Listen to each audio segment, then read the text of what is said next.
Hey guys, it's me again. This is our 14th time hanging out. The weather's cooled down a bit lately and it's been pouring down rain for days. Watching this torrential rain reminded me of some little stories from my college days. The college I went to was built right in the middle of the woods, surrounded by these low rolling hills covered in trees. The environment was nice, but getting around was a total pain. Whenever we wanted to go off campus, we had to take the campus shuttle because we were so out in the boondocks that regular public transit didn't even run out there. Honestly, I didn't mind it too much. Even though the campus was isolated, there weren't many random outsiders, so it actually felt pretty safe. But there was one thing about this school that drove me crazy every time the rainy season hit. Everything being soggy wasn't really the big deal. The real issue was that if we got a few days of heavy rain, the whole campus would flood. You heard me right, literally underwater. The flooding was absolutely insane. I remember one night we had a night class. It was already pouring before class even started, and the water outside was already ankle deep. We were hoping, with rain this bad, surely they'll cancel classes, right? Nope. So we just dragged ourselves to class. I just threw on a pair of flip flops and headed out. On a side note, I've realized I have this weird obsession where if I get into something for a face, I'll buy a ton of variations of it. Because of that habit, I had so many pairs of flip flops back then. I even bought a couple pairs of these weird woven straw sandals. I thought they were so lightweight and wore them every day. But guess what? After the rainy season passed, I noticed a few little bugs crawling out of them one day.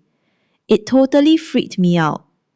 I tossed them immediately and never dared to buy anything like that again. By the time we made it to the classroom, our professor was already there right on time, rocking these tall rain boots, kinda like the waders fishermen wear. It actually looked pretty funny. But by the time class ended, we were all dreading the walk back because it was still pouring. It hadn't let up at all. When we stepped outside, the water was already knee deep. But that wasn't even the sketchiest part.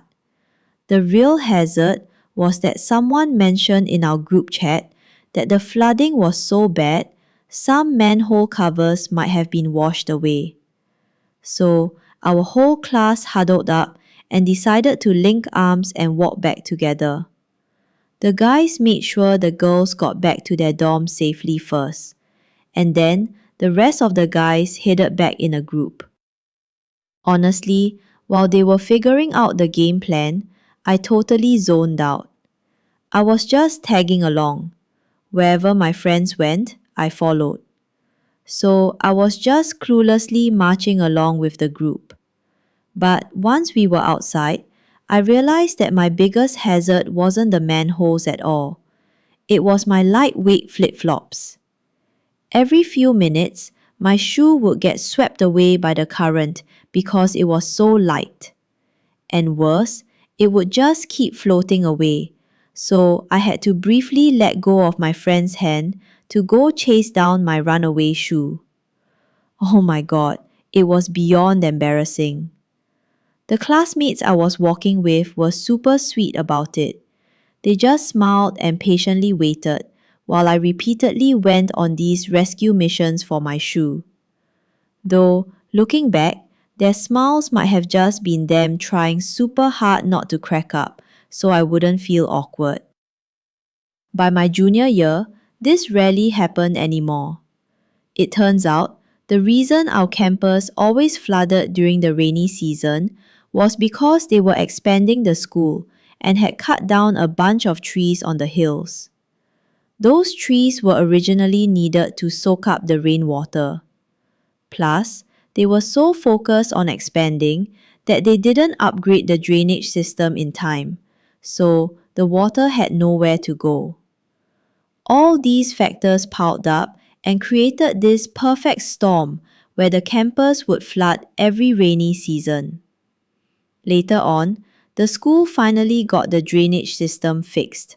So by my junior year, the flooding was pretty much history. Doesn't it just show how one tiny localized change can set off a whole chain reaction? It's exactly like the butterfly effect. Pull one hair and the whole body moves. Well, that's my little story for today. Thanks so much for tuning in.